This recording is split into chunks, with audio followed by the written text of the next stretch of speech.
ये वीडियो एक बहुत ही पावरफुल स्कैल्पिंग ट्रेडिंग स्ट्रेटजी के बारे में है, जो है 1 minute scalping trading strategy that work. इसमें हम स्कैल्पिंग स्ट्रेटजी के बारे में तो जानेंगे ही, इसके अलावा स्ट्रेटजी से एसोसिएटेड कई सारे इंपॉर्टेंट सवालों के जवाब भी देखेंगे, जैसे कि what is scalping, how to scalp, how we can generate profits in scalping trading, which is the best scalping trading strategy, how to use moving averages in scalping, what should be the stop loss, what should be the target, etc. नमस्कार दोस्तों, मैं सुरेश आपका स्वागत करता हूं stay ahead YouTube channel पर।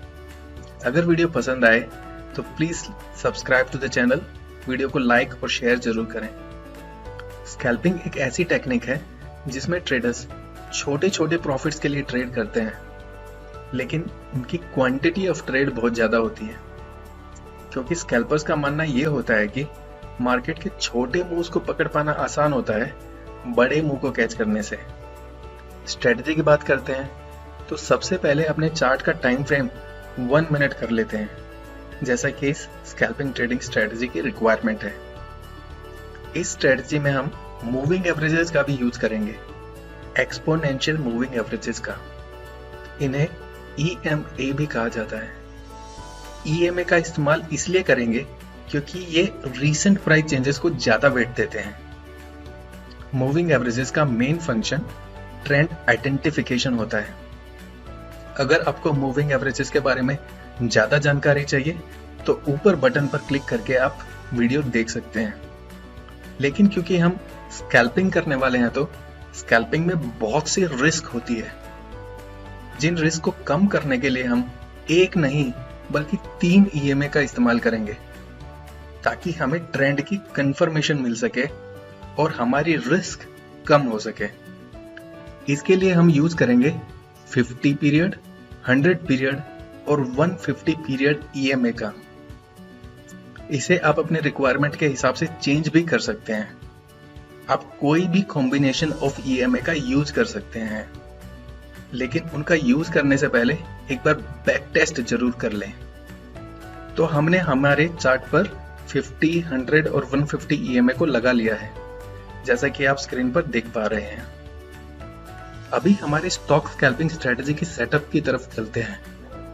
सबसे पहले हम ये देखेंगे कि जो तीनों मूविंग एवरेजेस यानी कि 50, 100 और 150 EMA हम यूज कर रहे हैं, वो तीनों ही ऊपर की तरफ ट्रेंड कर रही हो। तीनों EMA ऑलमोस्ट एक दूसरे के पैरेलल होने चाहिए। EMA पैरेलल तभी होंगी जब मार्केट ट्रेंड कर रही होगी। पॉजिटिव मार्केट के टाइम पर EMA मूवमेंट का एंगल करीब 45 से 60 डिग्री के आसपास होना चाहिए। वो तीनों ही डायगोनिकली ऑलमोस्ट एक दूसरे के पैरेलल ऊपर की तरफ मूव कर रही हो, ऐसी हमारी रिक्वायरमेंट है। एंगल हमें ये बता रहा है कि मार्केट में ट्रेंड परसिस्टेंट है और कोई सडन प्राइस चेंज की वजह से मार्केट ऊपर नहीं हुआ है। अब हम ये देखेंगे कि सबसे पहले स्टॉक प्राइस 50 EMA को नीचे की तरफ तोड़कर 100 या फिर 150 EMA की तरफ जाए, लेकिन 150 EMA को किसी भी हाल में तोड़े ना, क्योंकि अगर 150 EMA को तोड़ दिया तो ट्रेंड की डायरेक्शन पूरी तरह से बदल जाएगी। ऐसा हम क्यों चाह रहे हैं कि वो 50 EMA को तोड़े? इस सवाल का जवाब आपको सेटअप समझाने के बाद में बताऊंगा। तो हमारी एंट्री तब होगी जब प्राइस वापस से 50 EMA को ऊपर की तरफ तोड़ देगा, यानी कि रिवर्सल आएगा।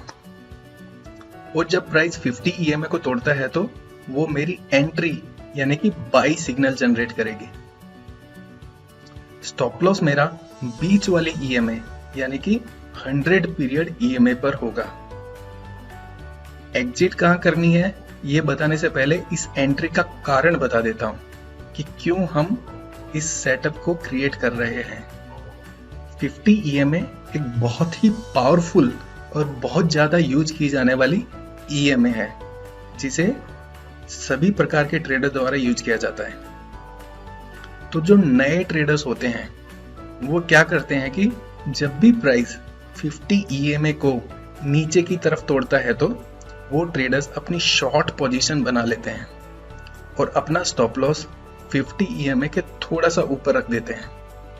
ट्रेडर्स का ये मानना होता है कि 50 EMA को अगर नीचे तोड़ा तो वो बियरिश हो जाता है स्टॉक, और अगर ऊपर की तरफ होता है तो वो बुलिश होता है स्टॉक। और जैसे ही प्राइस में रिवर्सल आता है और वो 50 EMA को तोड़ता है तो जितने भी स्टॉप लॉस लगाए हुए होते हैं उन ट्रेडर्स द्वारा, वो सब स्टॉप लॉस हिट होने लगते हैं।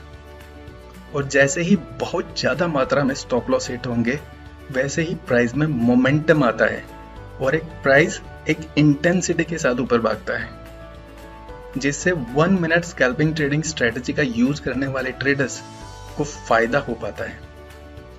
लेकिन इस स्ट्रेटजी में बहुत सी बातों का ध्यान भी रखना होता है, जिसके बारे में हम बात करेंगे।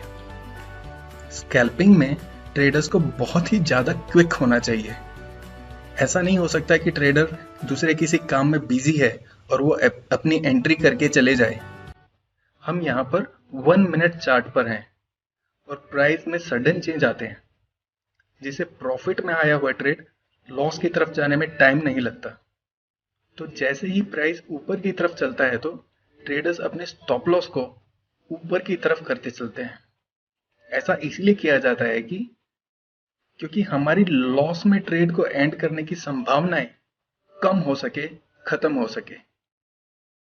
बहुत से वाइज ट्रेडर्स, स्कैल्पर्स एक फिक्स प्रॉफिट रख देते हैं, जिससे कि पोजीशन को प्रॉफिट में एंड किया जा सके। फिक्स स्टॉप लॉस और फिक्स टारगेट।